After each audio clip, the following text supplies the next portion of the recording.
This program produced by Union Pacific Railroad.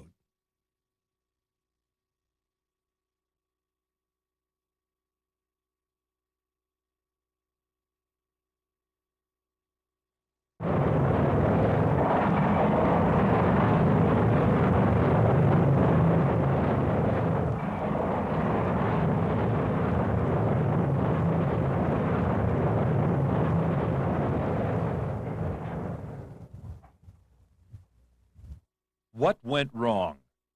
How can leaving a cut of cars with the angle cocks closed at both ends of the brake pipe result in such a disaster?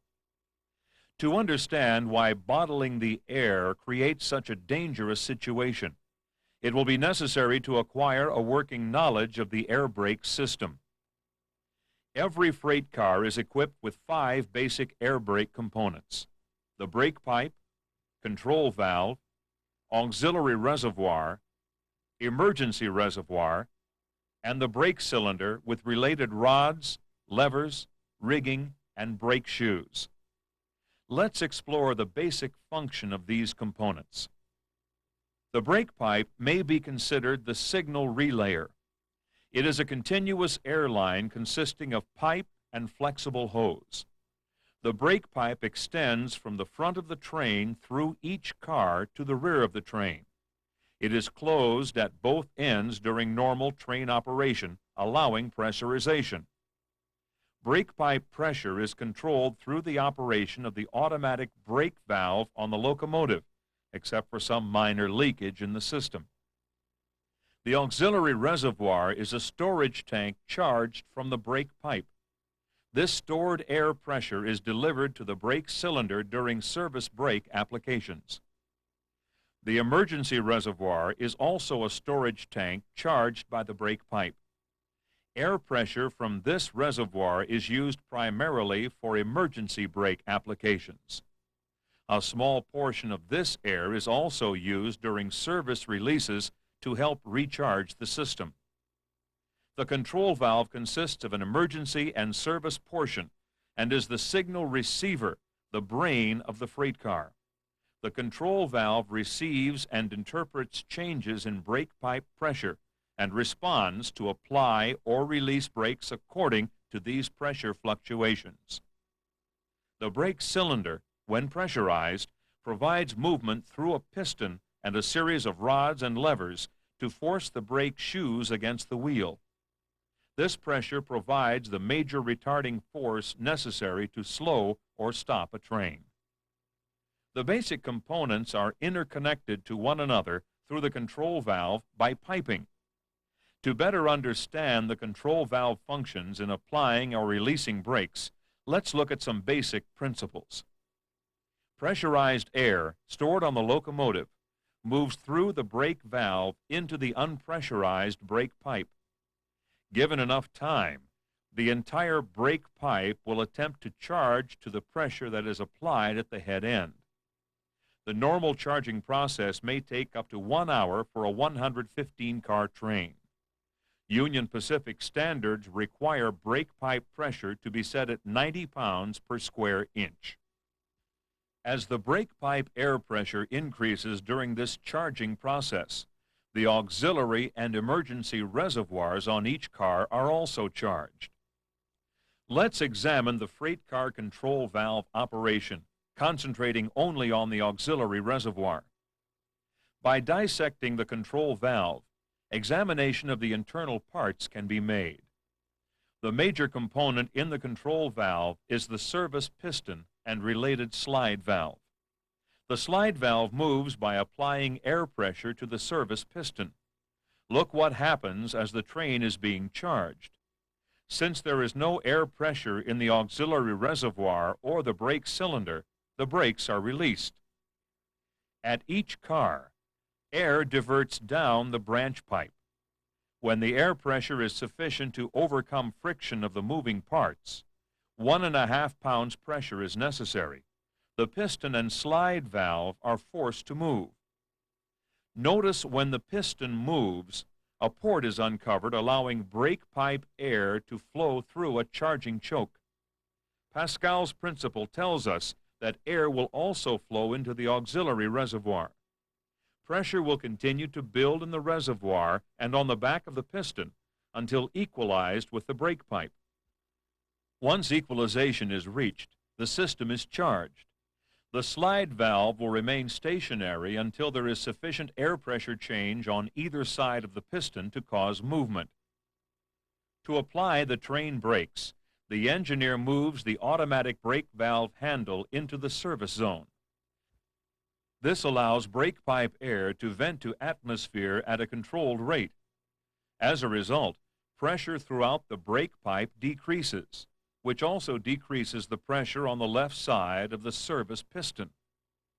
When the pressure on the left side of the piston is 1.5 pounds lower than the right side, the higher pressure on the right side will cause the piston and slide valve to move from right to left. Watch as communication between the auxiliary reservoir and the brake cylinder is established. Air will flow from the higher pressure auxiliary reservoir into the zero pressure brake cylinder, forcing the piston to overcome spring tension and move outward. The movement of air from the auxiliary reservoir into the brake cylinder will continue until the pressure on the right side of the piston becomes slightly less than the left side. The greater pressure on the left side of the piston forces it to move to the right, terminating the connection between the auxiliary reservoir and the brake cylinder. This is called the lap position. While in the lap position, the auxiliary reservoir isn't permitted to charge any further. When the engineer decides it's time to release the brakes, he moves the automatic brake handle to the release position. This allows air to flow from the main reservoirs on the locomotive into the brake pipe, increasing the pressure in the brake pipe. Looking once more at the control valve operation, as brake pipe pressure increases throughout the train, pressure is also building on the left side of the piston. Once the pressure on the left side of the piston becomes 1.5 pounds greater than the right side, the piston moves. This movement of piston and slide valve accomplishes two things. First, a port in the slide valve allows air trapped in the brake cylinder to escape to atmosphere and release the brakes. Secondly, brake pipe air is allowed to flow through the charging choke to the right side of the service piston. This air is used to replenish air in the auxiliary reservoir that was used during the previous brake application. The brakes are now released, the system recharged, and a complete application and release cycle of the brakes has been observed. Up to this point, this study has been confined to service brake applications. This involves the service portion of the control valve, the auxiliary reservoir, and the brake cylinder. Although this program has not concentrated on the emergency reservoir, it should be understood the emergency reservoir and auxiliary reservoir are charged simultaneously with air from the brake pipe. The emergency reservoir is also used to help release the brakes and recharge the brake system during a typical service release. Although this action, known as accelerated service release, improves release and recharge time, this action can also help trigger an undesired release of the brakes. Leaving a cut of cars with angle cocks closed at both ends of the brake pipe is a serious violation of the air brake rules. Let's examine why bottling the air is prohibited. Begin by looking at the brake pipe pressure. Assume a train has 115 cars with 3 pounds of leakage. Completely charged, the train would have 90 pounds at the head end, and because of train length and leakage, approximately 88 pounds at the rear. This 2-pound differential is referred to as a normal gradient. The gradient is dependent upon brake pipe leakage and the length of the brake pipe. As brake pipe leakage and train length increases, the normal gradient also increases. Other more temporary gradients that can have an effect on air brake operations are inverse gradients and false gradients. An inverse gradient is created during the process of setting the brakes. A false gradient is created any time the train brakes are set and released. The moment the automatic brake valve handle enters the service zone, brake pipe air begins to exhaust to atmosphere at the automatic brake valve. The escaping air at the head end creates a temporary condition with lower pressure at the front end of the train than the rear. When the brake pipe pressure at the head end reaches 70 pounds, the rear brake pipe pressure would be 80 pounds. This 10-pound inverse gradient will revert to a normal gradient when the air stops exhausting at the head end and the pressure is equalized. After the brake pipe equalizes, the normal gradient will be reestablished. To release the brakes, move the automatic brake valve to the release position. The brake pipe begins to charge from the front of the train toward the rear. The supply pressure is greater at the head end, resulting in the first car charging much more rapidly than the last car. In fact, when the first car is completely charged to 90 pounds, the rear car is still at 81 pounds. The resulting 9-pound false gradient will diminish as the rear of the train charges to the maximum of 88 pounds. It may be helpful to think of a train as though each car is a water reservoir, all cars being connected with pipes. Now, picture the lead car is filled with water and the rear car is only 1/4 full. This example simulates a false gradient. The higher water level at the front will equalize with the lower water level in the rear. For inverse gradients, the equalization process would be reversed. Higher water level at the rear will equalize with the lower water level at the front. Now we can examine how gradients affect air brake operation. As false gradients are more likely to create problems, we will address them first. With a false gradient established in the brake pipe, the trainman closes both angle cocks, therefore bottling the air in the cut of cars they intended to leave behind. The higher pressure at the front end of the train is going to equalize with the lower pressure at the rear of the train.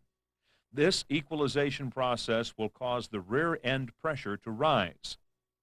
During this equalization, look what happened to the control valves at the rear end of the cut of cars. After closing the angle cock, the service piston and slide valve would be in the lap position. As the brake pipe pressure levels off, higher pressure at the front of the train flows back toward the rear, causing pressure at the rear end to increase. When the brake pipe pressure exceeds the auxiliary reservoir by 1.5 pounds, the piston and slide valve move to the release position. Air trapped in the brake cylinder is allowed to exhaust to the atmosphere, causing an unintentional release of the brakes. During this process, the emergency reservoir has remained charged to the original brake pipe pressure. Simultaneously with the brake cylinder release, accelerated service release activity is started. A portion of the air stored in the emergency reservoir is dumped into the air brake system to help speed up the release and recharge the brake system. In this case, the unintentional release is magnified as each emergency reservoir dumps to help recharge the system. An inverse gradient is equally dangerous in creating the possibility of an unintentional release of the brakes. Air escaping at the automatic brake valve creates a temporary situation where the pressure at the front of the train is lower than the rear.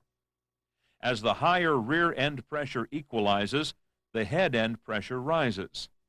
This rise can be of sufficient level to start a release of the brakes. Once the release is established, accelerated service release activity causes a chain reaction to release all brakes in the cars left standing. Another condition that may cause an unwanted release of the brakes is the closing of angle cocks before the air has stopped exhausting at the automatic brake valve. Referring to our model, remember that the air movement is toward the front of the train during service brake pipe reduction. When an angle cock is closed against this moving air, a damming effect is created. The moving air is suddenly stopped by the closed angle cock and forms an air wave which is transmitted back toward the rear of the train. This wave can be of sufficient amplitude to initiate an unintentional release of the brakes. A 1.5 pound differential across the service piston will cause the piston to move, resulting in a brake release. Once the release is started, accelerated service release action can provide enough additional air pressure in the brake pipe to release an entire train. How then do we prevent an unintentional release of the brakes and the catastrophic results of these releases? Simply by leaving an angle cock open at the end of a cut of cars to be left standing.